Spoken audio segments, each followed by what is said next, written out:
अगली खबर की ओर बढ़ेंगे। इस वक्त की अगली खबर हमें मिल रही है भाजपा का मिशन उपचुनाव। मंत्रियों पदाधिकारियों को सक्रिय किया है। सीटों का मिजाज भांपने में अब बीजेपी जुट गई है। सत्ता संगठन की सबसे अहम seat Khandwa Lok Sabha, BJP ticket के पहले जमीनी हकीकत जानेगी। जमीनी हकीकत जानने प्रभारी मंत्री को क्षेत्रों में भेज रही है बीजेपी। तो अब मिशन उपचुनाव भाजपा का मंत्रियों पदाधिकारियों को सक्रिय किया जा रहा है। सीटों का मिजाज भांपने में अब बीजेपी जुट गई है कि किस प्रकार की स्थिति जो है खंडवा लोकसभा सीट की है। सत्ता संगठन की सबसे अहम सीट है Khandwa Lok Sabha seat. BJP ticket के पहले ही जमीनी हकीकत जानेगी और जमीनी हकीकत को जानने के लिए मंत्रियों और पदाधिकारियों को सक्रिय कर दिया गया है। जमीनी हकीकत जानने के लिए प्रभारी मंत्री को क्षेत्रों में भेज रही है। तो बिल्कुल हमने पहले भी देखा है कि भाजपा जो है जब उपचुनाव हुए थे तभी भाजपा ने अपनी तमाम जो है जिम्मेदारियां और बांट दी थी मंत्रियों पदाधिकारियों को सक्रिय किया था। एक बार फिर जो है खंडवा लोकसभा सीट सत्ता संगठन की सबसे अहम सीट है और इसके लिए भी अब भाजपा का मिशन उपचुनाव यानी कि मंत्रियों को पदाधिकारियों को सक्रिय कर दिया गया है।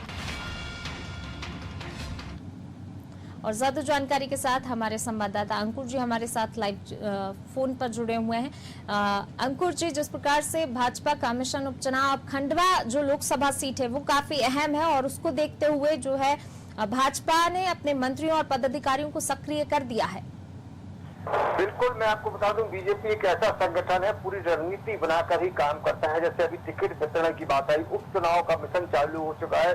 टिकट अभी वितरण में इस तरह से कोई नाम नहीं चल रहे हैं, लेकिन टिकट किसको दिया जाए, कौन जीत सकता है, इसके लिए बाकायदा प्रभारी जो मंत्री है उसके अलावा पार्टी के जो पदाधिकारी हैं उनको उन क्षेत्रों में भेजा जा रहा है कि आप सीटों के हिसाब से जनता का रुख जानिए कि क्या मिजाज है, सीटों के हिसाब से जनता का रुख क्या है, किसको टिकट दिया जाना चाहिए, कौन जीत सकता है। निश्चित तौर पर उसी रणनीति के तहत प्रभारी मंत्रियों पार्टी पदाधिकारियों को जिम्मेदारी सौंप दी गई है कि आप उस क्षेत्र में जाइए, देखिए कौन जिताऊ प्रत्याशी हो सकता है। निश्चित तौर पर तीनों विधानसभा तो महत्वपूर्ण है ही भाजपा के लिए, लेकिन सबसे महत्वपूर्ण है खंडवा लोकसभा, क्योंकि नंद कुमार सिंह चौहान खंडवा से बीजेपी से ही सांसद थे। उनके निधन के बाद वो सीट खाली हुई तो वहां पर उपचुनाव है, तो बीजेपी चाहती है कि फिर से वहां पर बीजेपी का ही उम्मीदवार जीते। इसके लिए तमाम तरह की तैयारियां वहां पर की जा रही है। आपको बता दूं, एक तरफ जहां कांग्रेस के द्वारा उपचुनाव को लेकर लगातार रणनीति बनाई जा रही है, लगातार बैठकें अभी 4 दिन तक, पिछले 4 दिनों तक हुई, तो अब बीजेपी भी कह सकते हैं पूरी तरह से मिशन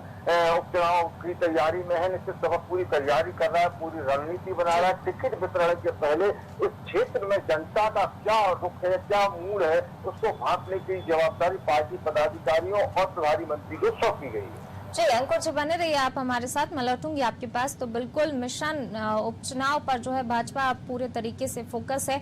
अपने मंत्रियों पदाधिकारियों को सक्रिय कर दिया गया है और जमीनी हकीकत जानने के लिए प्रभारियों को भेजा जा रहा है कि किस प्रकार की जो है वहां पर क्या हकीकत है, क्या जमीनी हकीकत वहां पर है। क्योंकि खंडवा लोकसभा सीट महत्वपूर्ण, क्योंकि नंद कुमार सिंह चौहान बीजेपी से ही थे और इसको लेकर अब बीजेपी अगली बार भी जो है चाहती है कि बीजेपी ही उस लोकसभा सीट को जीते और इसके लिए तमाम मंत्रियों और पदाधिकारियों को बीजेपी ने सक्रिय कर दिया है।